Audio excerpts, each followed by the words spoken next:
देख रहे हैं न्यूज स्टॉपेज।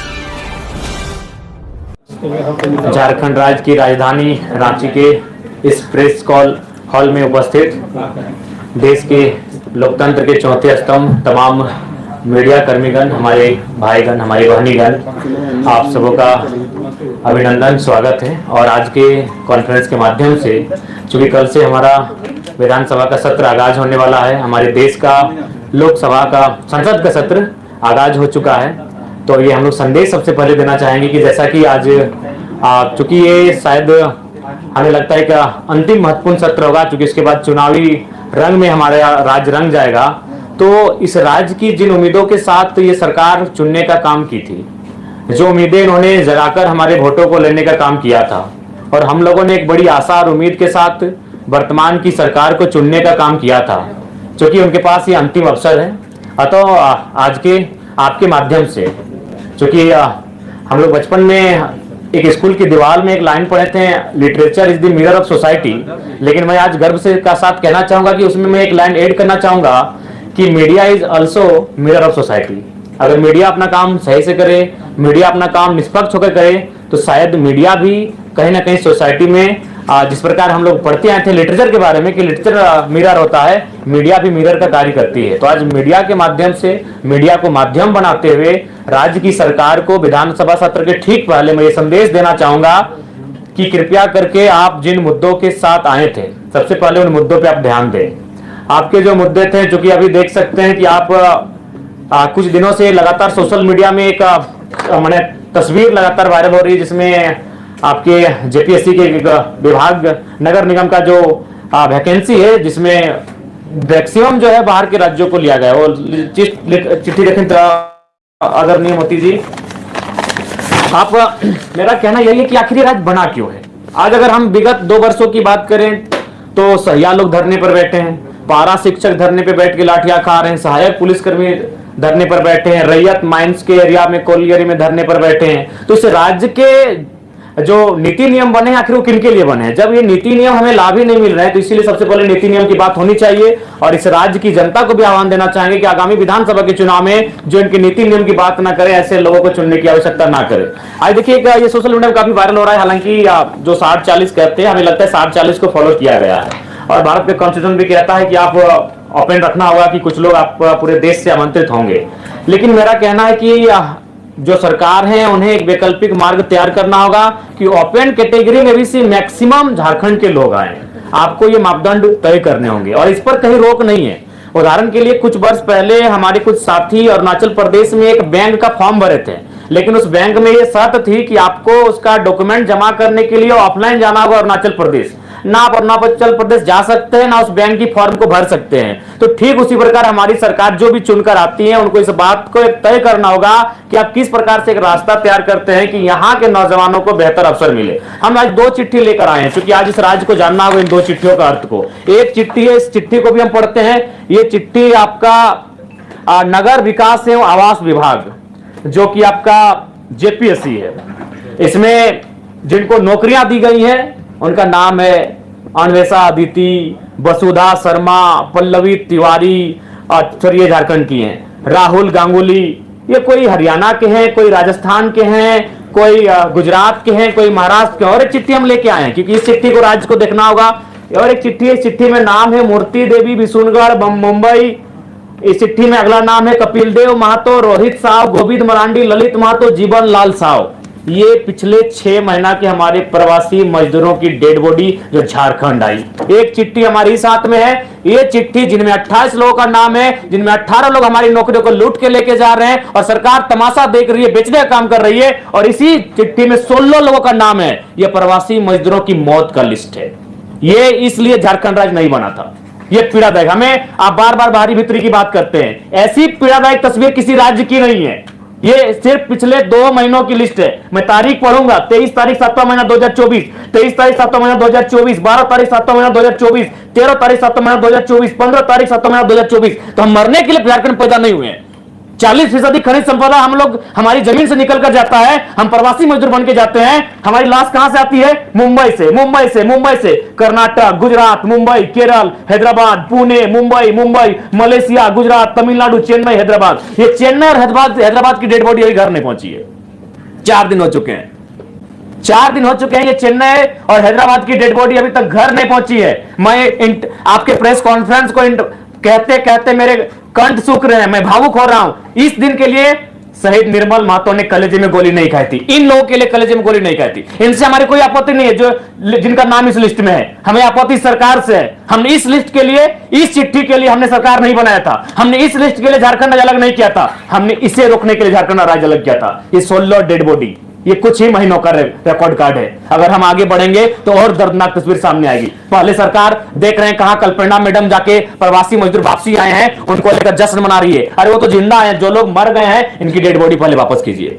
इनकी डेड बॉडी कैसे आएगी उस पर मंथन कीजिए, उस पर चिंतन कीजिए। नाम पढ़ दे रहे हैं, शिवा महतो, नवाडी, चेन्नई में उनका देहांत हुआ है 21 तारीख 7वां महीना 2024। भुवनेश्वर सिंह, नवाडी प्रखंड, सेम प्रखंड, हैदराबाद, 24 तारीख 7वां महीना 2024। ये 2 चिट्ठी हमारे पास है। अब ये 2 चिट्ठी देखकर राजवासी तय करेंगे कि कब तक आखिर हमारे भोले वाले राजवासी इनके झांसों में ठगे जाएंगे। एक चिट्ठी जिनमें 28 नौकरियों का जिक्र है, ठीक है, 60-40 अनुपालन हुआ है, ठीक है, ये बी ग्रेड की नौकरियां हैं। लेकिन आप जो अप एंड टू ऑल है उसमें आपको कुछ रास्ते तैयार करने होंगे। जैसे गुजरात और उड़ीसा में हमारे कई साथी जब इंटरव्यू के लिए गए, उनको गुजराती और उड़िया भाषा में इंटरव्यू का पेपर दिया गया, उस भाषा में उनको इंटरव्यू का लेटर दिया गया। तो ये राज्य सरकार को सोचना होगा कि आप इस चिट्ठी को कैसे इस चिट्ठी को और इस चिट्ठी को कैसे आप सुधार करते हैं। ये नहीं होगा। इस चिट्ठी के लिए, इस पेपर के लिए झारखंड राज्य अलग नहीं किया था। हमने इस पेपर को समाधान करने के लिए झारखंड राज्य अलग किया था कि 40% खनिज संपदा देने वाला राज्य आज 2 महीनों में 16 प्रवासी मजदूर, उनका मृतक शरीर इस वतन में, इस प्रांत में वापस आता है। यह दुर्भाग्य का विषय है। तो इसलिए आज के हमारे प्रेस कॉन्फ्रेंस का उद्देश्य स्पष्ट है कि जो विधानसभा का सत्र जाएगा, 81 के 81 विधायकों को यही संदेश होगा कि आप कैसे यहां के नियोजन में, चाहे वो प्राइवेट सेक्टर हो, चाहे वो सरकारी सेक्टर हो, मैक्सिमम झारखंड के लोग कैसे होगा, सदन में आप बैठे हैं, इस बात को आपको तय करना होगा। दूसरी बात, मैं माननीय मुख्यमंत्री से आग्रह करूंगा, देखिए एक कहावत है कि अपना अपना करो सुधार तभी मिटेगा भ्रष्टाचार। यदि आप अपना सुधार नहीं करेंगे तो आप लाख लोगों को बरगला लें, जब समय आता है तब आप अपने आप को आदिवासी का बेटा करके बच जाते हैं। लेकिन इस लिस्ट में आदिवासियों का भी नाम है। इसलिए सबसे पहले मैं आपको एक छोटी सी घटना कहानी आप पढ़े होंगे, एक वेद की कहानी है जो जड़ी बूटियों से इलाज करता था। एक दिन एक महिला अपने बच्चे को लेकर उस वैद्य के पास गई और वैद्य से कहा कि मेरा बेटा का तबीयत खराब है, इसका इलाज कीजिए। तो वैद्य ने कहा 2 दिन के बाद आइए। जब 2 दिन के बाद महिला अपने बेटे को लेकर वैद्य के पास गई तो वैद्य ने कहा कि इसे कहिएगा गुड़ ना खाए। तो वो महिला बहुत नाराज हो गई कि ये 2 दिन पहले भी ये बात बता सकते थे। तो वैद्य ने कहा कि आपके जाने के बाद मैंने पहले गुड़ खाना बंद किया। तो ठीक मुख्यमंत्री को कहना चाहेंगे, आप आदिवासी अगर हितैषी हैं तो पहले नेमरा गोला के अलावे जहां जहां आपका जमीन है आदिवासियों को वापस कर दीजिए, तभी आपको आदिवासी हितैषी कहेंगे। आप बोकारो में रखेंगे, जमीन आप दुमका में रखेंगे, आप रांची में रखेंगे, बिल्कुल। अगर आप सच में आदिवासी हितैषी हैं तो पेपर के पन्नों में नहीं और आपके भाषण में नहीं, आप आज से नेता बदलाव नहीं करेंगे। अगर नेता नहीं बदलेंगे तो ये राज्य नहीं बदलेगा। तो इसलिए उनसे हम पहले आह्वान करते हैं। और बाकी तो हम लोग विधानसभा के लिए तैयारी कर चुके हैं। विधानसभा में हमारी पुरजोर उपस्थिति होगी और उम्मीद करते हैं कि इस बार का विधानसभा का चुनाव उस उद्देश्य के साथ लड़ा जाएगा जिस उद्देश्य के साथ इस झारखंड राज्य को अलग किया गया था। और उसके लिए तमाम राज्य से हमें अच्छा समर्थन मिल रहा है, पूर्ण समर्थन प्राप्त हो रहा है, तमाम वर्ग के लोग जुड़ रहे हैं। अब एकेडमिक बौद्धिक लोग भी हमारे साथ जुड़ने लगे हैं और हम लोग उम्मीद करेंगे कि इस राज्य की बेहतरी के लिए एक बेहतर कार्य करके जाए। और बाकी आपके सवाल के लिए हम आमंत्रित करते हैं। नियोजन नीति को लेकर के और हेमंत सोरेन की जमीन को लेकर के आप निशाना साध रहे हैं, आपके पास क्या कोई आंकड़ा है जहां पे हेमंत सोरेन ने गलत तरीके से नेमरा के अलावे जमीन खरीदी? जी, एक सम्मानित प्रभात खबर में छपा था। हम लोग आखिर किसी सोर्स से ही बात कर रहे हैं। अगर हम गलत हैं तो फिर उस अखबार पे आपको फटकार लगानी होगी। ये बोकारो का मामला है। प्रभात खबर का प्रेस कॉन्फ्रेंस छोड़े आपके पास कोई? जी, हमारे पास तमाम सबूत हैं। उसके लिए आप हमारे साथ चलें, एसटीएम ऑपरेशन के साथ आपके साथ हम लोग खड़े रहेंगे। नियोजन नीति को लेकर के एक बातचीत सदन में हेमंत सोरेन ने कही थी मुख्यमंत्री रहते हुए कि भले ही 60-40 का ये चल रहा है, लेकिन प्रयास रहेगा कि 80% जो लोग हैं वो झारखंडी लोगों तो कैसे करेंगे आप? नहीं, वही मैं आपसे वो जानना चाहता जी, उसके लिए हम लोग सुझाव देना चाहेंगे कि जिस प्रकार से BC1 BC2 का आपने कैटेगराइज किया है, सेंट्रल लिस्ट में OBC है और जब वो राज्य में आता है तो BC1 BC2 बन जाता है। तो एक सुझाव हमारा रहेगा कि आप जनरल 1 और जनरल 2 में परिभाषित करें। आप 60-40 के बाद जो 20 आएगा उसको जनरल 1 में रखें और बाकी जो अगला 20 आएगा उसको जनरल 2 में रखें। जनरल 1 में ये शर्त रखें कि इसमें जो भी भरेंगे वो झारखंड के ही भरेंगे और उनका आधार होगा कि खतियान के आधार पर आपकी जो आवासीय प्रमाण पत्र निर्गत होंगे, आपके जाति प्रमाण पत्र निर्गत होंगे, झारखंड से निर्गत होंगे। और उसके बाद जो आप जनरल 2 रखेंगे जिसमें बाकी 20 बचेगा उसमें आप पूरे हिंदुस्तान को आमंत्रित कीजिए।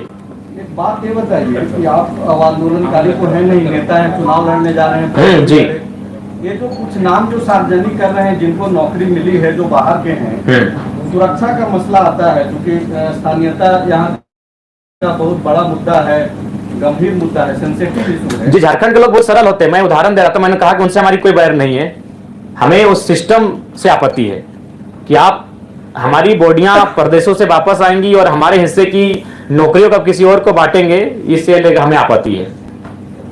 जयराम जी, आपके केंद्रीय पदाधिकारी 5-5 लाख रुपए लेकर टिकट पार्टी का काम करें, क्या कहेंगे? देखिए, अगर आप प्रमाण देंगे तो अगले दिन उनको सस्पेंड कर देंगे। जी, मैंने आपसे सवाल किया है, आप जी जी, देखिए इसके लिए हम लोग भी सुने हैं, ये चर्चाएं हम तक आई हैं और ऐसी चीजों से आप इनकार भी नहीं कर सकते हैं, इनमें सत्यता है।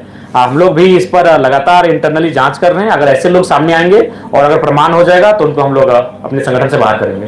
आपको विदेशों से भी फंड आ रहे हैं, उसके बारे में कुछ बताएं? जी, हम आप जब बोलेगा हम सार्वजनिक कर देंगे। अगर अभी समय दीजिएगा तो मेरा फोन पे सामने विदेशों से आए हैं, 1 रुपए से लेकर 10,000 20,000 तक आए हैं। वो प्रवासी मजदूर जो दुबई, कुवैत, मलेशिया में रहते हैं। आप चाहे तो मेरा फोन ले लें, हम आपको पासवर्ड भी दे देते हैं। मेरा आखिरी सवाल है, कितनी सीटों पे आप चुनाव लड़ेंगे इस विधानसभा में?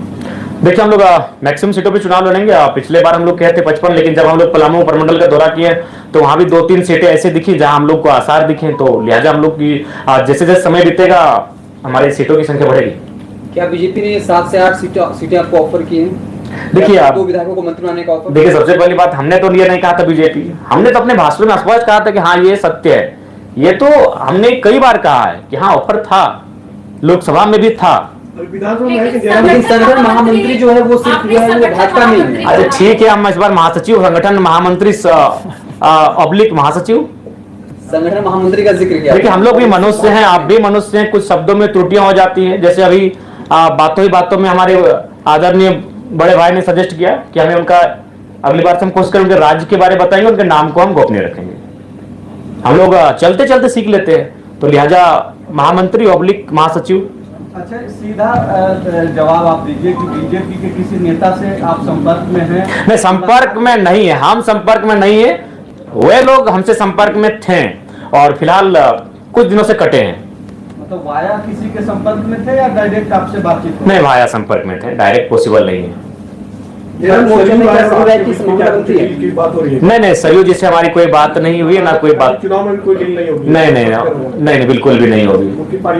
अगर वो नेतृत्व स्वीकार करते हैं, आपका एक शब्द था कि आपका नेतृत्व स्वीकार करें, अगर सरयू राय अगर आपका नेतृत्व स्वीकार कर लेते हैं तो क्या मोर्चे में उनकी संभावना बनती है? देखिए, वो काफी आयु में हमसे वृद्ध है, तो हम चाहेंगे कि वो जहाँ बेहतर हैं और हम लोग लगता है कि शायद उस तरह से हमारे जो युवा हैं, पता नहीं उनके साथ फिट बैठेंगे कि नहीं, तो उस पर कभी बातचीत हुई नहीं है और हम लोग उस पर बातचीत भी नहीं किए हैं। हम लोग अपने स्तर से अपने आप को बेहतर कैसे करें इस पर काम कर रहे हैं। विधानसभा चुनाव में क्या किसी पार्टी के साथ आप गठबंधन करेंगे? क्योंकि बहुत नहीं, हम लोग चुनाव फ्रेश लड़ेंगे और बिल्कुल अपने सिद्धांतों के साथ लड़ेंगे। मतलब ये तय है कि आप नहीं किसी से गठबंधन करेंगे? जी भैया, संजय भैया हैं क्या? अधिक नहीं रहे। जी भैया, ये पूरी तरह तय है कि हम लोग चुनाव बिना किसी गठबंधन के लड़ेंगे। अच्छा, ये जो बहुत बड़ा फैसला आज आया है सुप्रीम कोर्ट का, जी 25 साल से लंबित मामला था, जिसमें यह फैसला दिया गया है राज्यों के हित में और बोला गया है कि खनिज युक्त जमीन पर जो है राज्य अब टैक्स लगा सकता है। पहले जो रॉयल्टी की व्यवस्था थी उसके अलावा टैक्स का जो है आज सुप्रीम कोर्ट ने फैसला सुनाया है। इसको किस तरीके से देखिए, अगर राज्यों की खनिज पर अगर राज्य को भागीदारी मिल रही है या फिर राज्य को नियंत्रण देने की बात कही जा रही है तो ये स्वागत योग्य है। क्योंकि देखिए, दिल्ली में बैठे लोग नहीं समझ पाते हैं राज्य की समस्या को, और ये मनमानी होती है दिल्ली में बैठे, लेकिन अगर ये सुप्रीम कोर्ट का फैसला आया है तो इसका स्वागत है। हम चाहेंगे इस बिल्कुल और बेहतर से बेहतर ऐतिहासिक फैसले आए। हम तो चाहेंगे कि धीरे धीरे अगर आप इस देश को इस देश की इकोनॉमी को एक आम व्यक्ति तक लेकर जाना चाहते हैं तो बकायदा खनिजों पे उनकी मालिकियत का अधिकार दे दे। इधर आप कल दिल्ली भी गए थे। जी हमारे जो बड़ी उपाध्यक्ष महोदय हैं वो अस्वस्थ हैं, हम लोग रांची मिलने आए थे, पता चला वो दिल्ली चले गए, हम लोग भी चले गए, लेकिन काफी कॉन्फिडेंशियल उनका इलाज चल रहा है, नहीं मिल पाए। तो हम पहले दुआ करेंगे, प्रार्थना करेंगे वो जहां है जिस हाल में है मजबूत रहे और स्वस्थ होकर जल्दी वापस आए। तो क्या उनको अभी विधानसभा चुनाव में सिल्ले से उतारेंगे? देखिए ये तो हमारे संगठन का फीडबैक तय करेगा, ये जनता का भी फीडबैक जो सर्वे टीम करने जाएगी वो तय करेगी, स्क्रीनिंग कमेटी के पास जो रिपोर्ट पहुंचेगी वो तय करेगी, संसदीय बोर्ड तक जो आएगी वहां तय होगी। इस बार थोपे हुए लीडर नहीं दिए जाएंगे और ना ही केंद्र अध्यक्ष जिनसे उनकी मित्रता है, गहरी मित्रता है, और कोई उनके फेवरेट हैं उनको हम मैदान में उतार देंगे, ऐसा भी भूल हम लोग नहीं करेंगे। नहीं अभी कहीं किसी का तय नहीं हुआ है, मेरा खुद का तय नहीं हुआ है कि हम लोग कहां से चुनाव लड़ेंगे। किसी और से भी बातचीत चल रही है क्या? जी बातचीत तो हो रही है और बहुत सारे प्रत्याशी एक विधानसभा में काफी प्रत्याशी है जो अपनी दावेदारी को प्रस्तुत भी कर रहे हैं। लेकिन लोकसभा चुनाव में देवेंद्र नाथ महतो का परफॉर्मेंस किस तरह से देखते हैं आप? जी बढ़िया रहा, हमारे सभी प्रत्याशियों का परफॉर्मेंस बढ़िया रहा, रांची रहे, हजारीबाग रहे, धनबाद रहे। तब तो उनकी दावेदारी बनती है। देखिए दावेदारी संगठन के वोट है, वोट प्रत्याशी के लिए संगठन के वोट हैं तो संगठन तय करेगी। क्योंकि हम लोग जब ये चुनाव हम लोग नहीं लड़े तो उस समय ही हम लोग कहते कि संभावना बनेगी कि लोकसभा में जिनको अवसर मिलेगा, विधानसभा में थोड़ा सा, लेकिन कुछ चेहरे हैं जिनको रिपीट भी किया जाएगा, तो वो संगठन तय करेगी। वहां का जो फीडबैक सामने निकल कर रहेगा वो सारी चीज तय करेंगी। 28 तारीख को आप लोग बैठक कर रहे हैं अधिवेशन, उसमें क्या कुछ जी बहुत जो काफी फॉल्ट्स आ रहे हैं, त्रुटियां आ रहे हैं, दीदी ने भी शिकायत को सजेस्ट किया, तो ऐसी जो भी शिकायतें सामने आएंगी उनको सख्त हिदायत दी जाएगी कि अनुशासन में रहेंगे। अनुशासन अगर भंग होती है तो पार्टी उन पर कड़ी कार्रवाई करेगी। क्या अमित महतो आपके साथ आएंगे? बिल्कुल, देखिए उनको लेकर हमेशा एक स्वागत का नजरिया हम लोगों की टीम में रहा है। क्योंकि जब आंदोलन का स्टार्ट हुआ था उन्होंने जेएमएम को छोड़ने का काम किया था, बाकायदा जो सरकार में है उस संगठन को, उस टीम को छोड़ने का काम किया था। तो मुझे लगता है कि अगर वो आते हैं तो उनके लिए हम लोग पॉजिटिव है। किरण जी, आपके प्रत्याशियों की पहली लिस्ट कब आने की संभावना है? हमें लगता है कि इस महीने में, चूंकि सावन का महीना है, हम लोग खेती बाड़ी का भी महीना, झारखंड खेती बाड़ी का प्रधान राज्य है, तो खेती करते करते पहली लिस्ट आप सबके सामने होगी। इधर सूर्य सिंह देसरा भी एक चिट्ठी निकाले हैं और वो भी एक अहम बैठक में जाए जिसमें आप लोगों का नाम है, तीसरा विकल्प, तीसरा मोर्चा की तैयारी कर रहे हैं। जी हमारे साथी जाएंगे वहाँ, हमारे प्रतिनिधिमंडल उस बैठक में जाएंगे जो रांची को नेतृत्व करते हैं। अगर देवेंद्र जी होते तो शायद हो जाते हैं, तो ऐसी परिस्थिति में दीपक दा हैं, विराट जी हैं, बहुत सारे हैं साथी, वो जाके उस बैठक में भाग लेंगे और अपनी राय को रखेंगे। तीसरा मोर्चा की तरफ आप लोग देख रहे क्या झारखंड में, जिस तरह से दो धड़ा बढ़ चुका है इंडिया गठबंधनों के, एनडीए गठबंधन? जी हम लोग तीसरे विकल्प की ओर बढ़ रहे हैं और अगर विचारधाराएं समान चलती हैं तो नो डाउट हम लोग आएंगे एक साथ। देखिए जहां तक पार्टी के रजिस्ट्रेशन का सवाल है, अंतिम पड़ाव की ओर है और हमें आशा है कि एक सप्ताह के भीतर हम लोग का पार्टी का रजिस्ट्रेशन नंबर अलॉटमेंट कर दिया जाएगा। कुछ त्रुटियां आई, चूंकि कुछ लोग केंद्र तक पहुंचे थे कि हमारे पार्टी का रजिस्ट्रेशन ना हो, जो कि दुर्भाग्य है। लोकतांत्रिक देश है, हमें हराइए, मैदान में उतर कर हराइए, हमें बुरी तरह हराइए, इतना बुरी तरह हराइए कि हम लोग 2029 में चुनाव लड़ने का हौसला ना रख पाए, ऐसे हराइए हमें। लेकिन आप पार्टी रजिस्ट्रेशन को डिस्टर्ब करते हैं, ये थोड़ा सा एक लोकतांत्रिक देश में उचित नहीं था।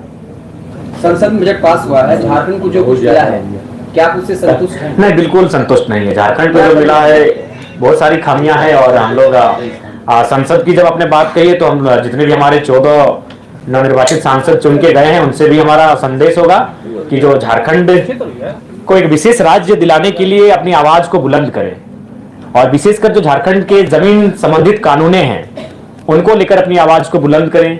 झारखंड के जो विस्थापितों के मामले हैं उनको लेकर अपनी आवाज बुलंद करें। और आपके बातों ही बातों में पता चले कि आज केंद्रीय मंत्री भी आए हैं, तो अगर उन तक हमारी आवाज नो डाउट जाएगी ही, कहीं ना कहीं उनके कानों तक जाएगी किसी न किसी माध्यम से, तो उनको हम यही कहना चाहेंगे कि आप आए हैं कोयलांचल में आपका स्वागत है, लेकिन कोशिश कीजिएगा कि कोयलांचल के कोयले में जो आग लगी है केवल उसको देख के मत जाइएगा, कोयलांचल के जो विस्थापित थे उनके कलेजे में जो आग लगी उसको भी देखकर जाइएगा।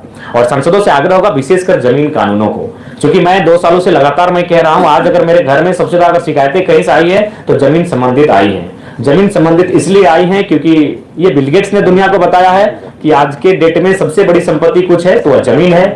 तो इसलिए यहाँ के लोगों की जमीनों पर जोरदार लूट मची है। वही उस समय जब सीएनटी और एसपीटी की कानूनें हैं, इन कानूनों को धराशायी करते हुए लूट जब मची है, तो ऐसे में सोच सकते हैं कि आम व्यक्ति न्याय के लिए कितना संघर्ष कर रहा है।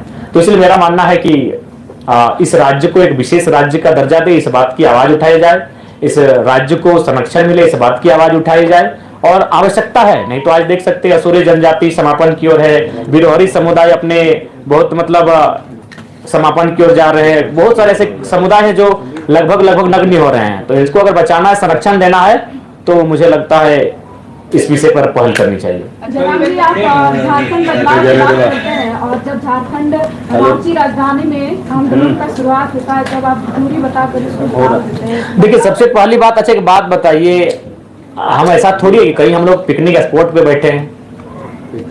सबसे पहली बात, अगर रिजवान जी को कुछ होता है, मोतीलाल जी को कुछ होता है, संजय जी को कुछ होता है, मनोज जी को कुछ होता है, देवेंद्र जी को कुछ होता है, तो पूरा राज्य जानता है। लेकिन हम जहां थे वहां 3 दिनों से हाथियों का आतंक था। अगर वहां समस्याएं नहीं होती हम आते, हम समस्याओं के बीच घिरे थे। तो इसलिए सबसे पहली बात आपको इस बात को जानना होगा कि एक समय में कई आंदोलन हम लोग करते हैं। जैसे एक दिन 4 जगह हमारी टीम धरना पर बैठी थी, अब चारों जगह कहीं 7 लाख, कहीं 12 लाख, कहीं 16 लाख मौजा लेके उठी। तो हर जगह जयराम महतो का जा पाना संभव नहीं है। हर आंदोलन को हम लोगों ने समर्थन किया है। तो संगठन इसीलिए होता है, आप किसी भी संगठन की बात कीजिए, क्या हर जगह आजसू या जेएमएम के केंद्रीय अध्यक्ष पहुंचते हैं? तो नो डाउट आज बीते 2 सालों में जनता की उम्मीद बनकर अगर कोई आया तो हमारा संगठन आया है। आप बगोदर का उदाहरण ले लीजिए, 21 दिन बाद मजदूर की डेड बॉडी घर पहुंची, लेकिन मुआवजा 5वें दिन पहुंचा था। आपने जैसा बोला कि हर जगह केंद्रीय अध्यक्ष नहीं पहुंच सकते, लेकिन जब उपाध्यक्ष को चोट लगती है हर कोई मिलने पहुंचता है, आप मिलने नहीं पहुंचे? बिल्कुल पहुंचे, दिल्ली तक पहुंचे, लेकिन काफी कॉन्फिडेंस रहा। और सुना ये भी कहा जा रहा है कि आपने देवेंद्र नाथ महतो को बाहर का रास्ता, पार्टी से बाहर का रास्ता भी। ऐसा आपको किसने कहा? इसमें कितनी सच्चाई? नहीं, बिल्कुल सच्चाई नहीं है। आप बाकी अगर कुछ लोग ऐसा माहौल बनाते हैं तो बड़ा दुर्भाग्य है। आखिर एक बात बताइए, देवेंद्र नाथ जी आज कई वर्षों से आंदोलन कर रहे थे, आज हम लोग साथ गए। आज रांची सीट वो खुद लड़ना नहीं चाहते थे, हमने फोर्सफुली उनको रांची सीट लड़वाया कि वहां सो कोई चुनाव प्रत्याशी नहीं है हमारा। आज मान के चलिए अच्छा सम्मानजनक वोट लाए, तब लोगों की उनके निगाह पड़ी। तो ये चीजें अगर कोई कह रहा है तो हमें लगता है बहुत ही दुर्भाग्य का विषय है। कल बीजेपी के एक प्रतिनिधिमंडल ने इलेक्शन कमीशन ऑफ इंडिया से मुलाकात की और उन्होंने कहा कि झारखंड में जो है डेमोग्राफिक चेंज हो रहा है, बहुत सारे विधानसभा क्षेत्रों में अप्रत्याशित तरीके से वोटर्स बढ़ गए हैं। आपका क्या ऑब्जर्वेशन है कि वाकई में झारखंड में क्या जनसंख्या की परिवर्तन आया है? देखिए, संभावना है कि जो हमारे सटे हुए राज्य हैं, सटे हुए देश हैं, उनसे आए हैं आबादी, और हमें लगता है कि हमें उस विषय पर गंभीर होकर चिंतन मंथन करना भी चाहिए, क्योंकि सबकी अपनी अपनी सीमा है, सबका अपना अपना क्षेत्र है, अपने अपने भौगोलिक क्षेत्र में सबका निवास है। तो इस बात का ध्यान होना ही चाहिए। देखिए, इस बात के लिए इसलिए मैं कहना चाहूंगा क्योंकि लोग भी इस बात को कहते हैं कि मान के चलिए कि भारत एक संवैधानिक देश है, कोई आता है, रहता है, बसता है। लेकिन मैं बार बार इस बात को कहता हूं कि अगर कोई आके यहाँ बसता है और उसके बसने से अगर हमारी जो आबादी है उस पर अगर कोई प्रतिकूल प्रभाव ना पड़े तो स्वीकार कीजिए, लेकिन अगर उस पर अगर प्रतिकूल प्रभाव पड़ता है, उनकी भाषा, संस्कृति, परंपरा, उनके, तो मुझे लगता है वहां प्रतिबंधित क्षेत्र होना चाहिए। जयराम महतो युवाओं का नेता रहा है, स्थानीय नियोजन नीति को लेकर के आगे बढ़ता रहा है, 32, 34, 36 भी करता रहा है। अब जो भाजपा के साथ जो संबंध गहरे होते जा रहे हैं, ऐसे में किसने कहा गहरे होते जा रहे हैं? अगर भाजपा से मेरे संबंध गहरे रहते तो आप जयराम महतो से आज प्रेस कॉन्फ्रेंस नहीं कर रहे होते हैं, भाजपा के सांसद से कर रहे होते। बाजार में तो खबरें इसी तरह, बाजार में बहुत सारी खबरें रहेंगी। बाजार का काम ही होता है चाय की दुकान में पान की गुमटियों में बैठना और इसी प्रकार की अटकलें लगाए जाना। अगर ऐसा संबंध मेरा गहरा होता तो दिल्ली में हमारा पहरा होता, आज आपके बीच बैठे हैं। 9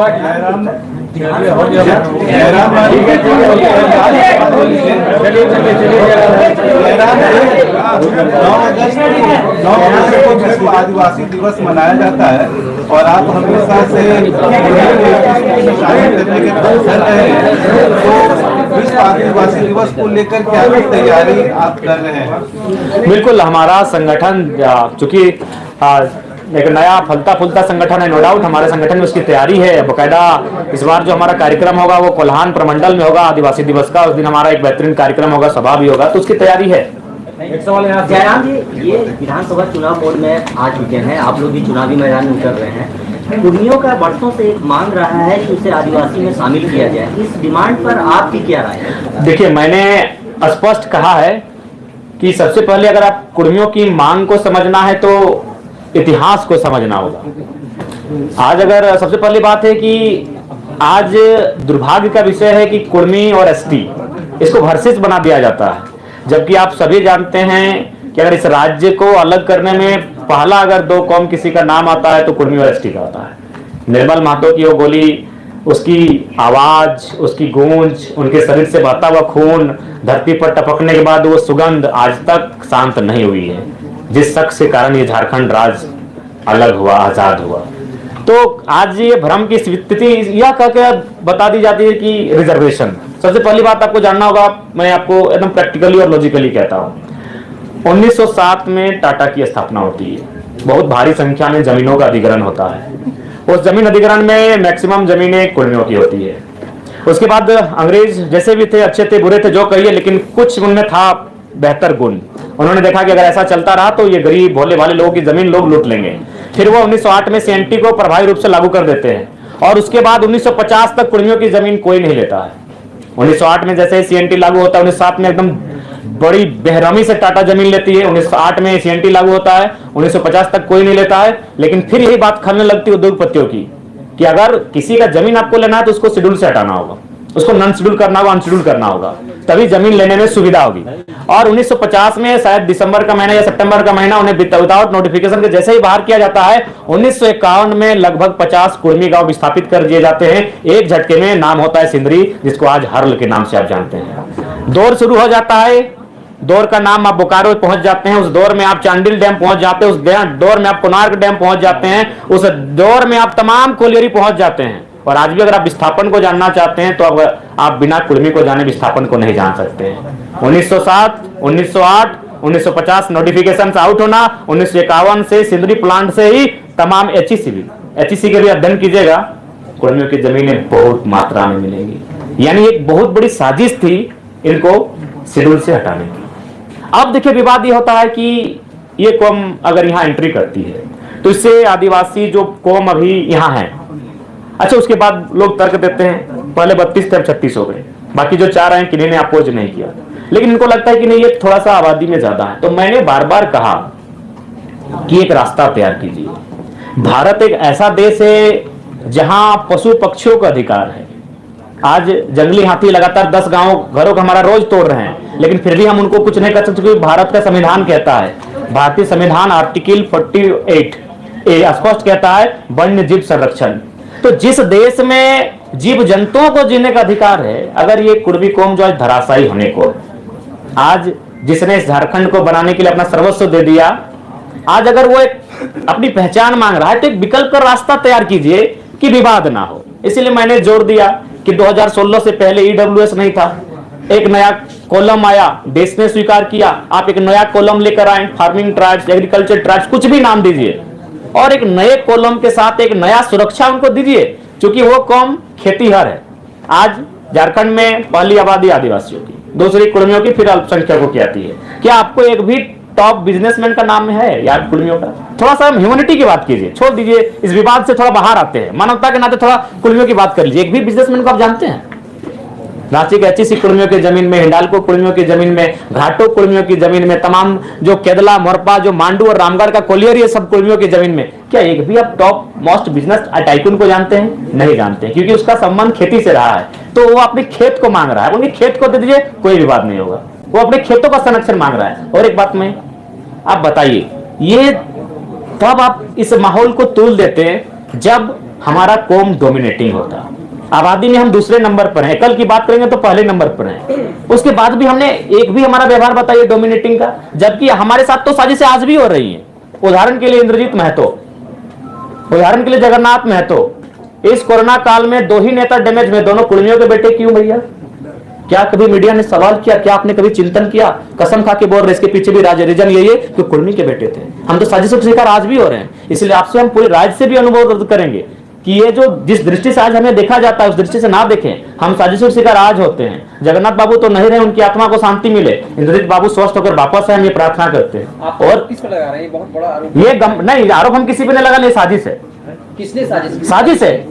आप उस पर टीम बनाए, टीम गठन करें, साजिश पर पर्दाफाश करें। सुधीर महतो डिप्टी सीएम रहते हैं, रसगुल्ला खाते हैं और मृत्यु को प्राप्त कर जाते हैं। विनोद बिहारी महतो झारखंड के पुरोधा महानायक ट्रेन में बैठकर जाते हैं संसद भवन, उनके शरीर का रंग नीला पड़ जाता है, लेकिन कोई जांच की मांग नहीं उठती है। उनके शरीर का पोस्टमार्टम तक नहीं किया जाता। आज उनका भाई जिनता, उनका इंटरव्यू ले लीजिए, उनका शरीर का रंग चेंज हुआ था कि नहीं हुआ था। अरे हम आज भी साजिशों के साथ हैं भैया। अलग झारखंड के राज्य के समय तो जो कत्ल हुआ था वो हुआ ही था भैया। हम आज भी, इंद्रजीत महतो उसका प्रमाण है। उसका एक ही कसूर था, बेचारा कुर्मी का बेटा था। अगर वो नहीं होता तो इलाज भी होता तगड़ा और आज बहुत कम समय ठीक होके आ जाता। हालांकि हम अभी भी प्रार्थना करते हैं, आप भी प्रार्थना कीजिए वो ठीक होके आए। तो हमारे साथ भैया साजिश आज भी हो रही है। जब भी झारखंड का टॉप लीडर का मर्डर हुआ है तो याद रखिएगा वो कुर्मी का बेटा होता है। सांसद Sunil Mahato, central president of Jharkhand Mukti Morcha निर्मल महतो, कितने नाम गिनाए। तो इसलिए हम चाहते हैं कि हमारे कौम को लेकर जो दृष्टि बनाई जा रही है थोड़ा सा उसको पॉजिटिव बनाया जाए। हमारी लड़ाई संरक्षण की है। आप हमारी जमीनों को, हमारी भाषा को संरक्षण कर दीजिए, कोई भी बात नहीं रहेगा। ये नौकरियों की लड़ाई नहीं है। जमीन के संरक्षण के कुर्मी को सीएनटी में डाला। नहीं, सीएनटी के बावजूद अगर आपको शेड्यूल से को हटा देते हैं ना तो प्रभाव कम हो जाता है।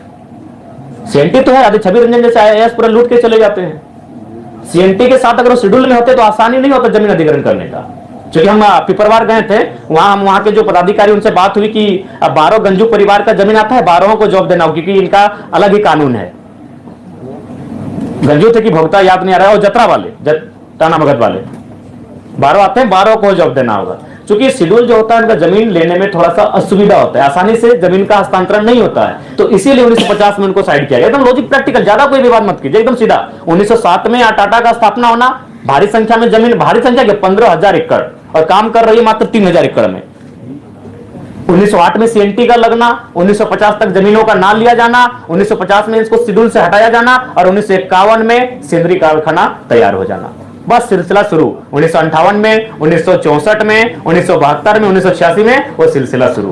तो ये जो डिमांड है वो संरक्षण का है। हम लोग अगर गवर्नमेंट में आते हैं, क्योंकि भारत देश जहां आर्टिकल 48 ए कहता है जीव जंतुओं की रक्षा करना, तो हम लोग जरूर इस पर एक नया कॉलम, एक नई तरकीब लेकर आएंगे ताकि विवाद का भी समाधान हो जाए और उनकी मांग को भी एक आजादी मिले, एक समर्थन मिले।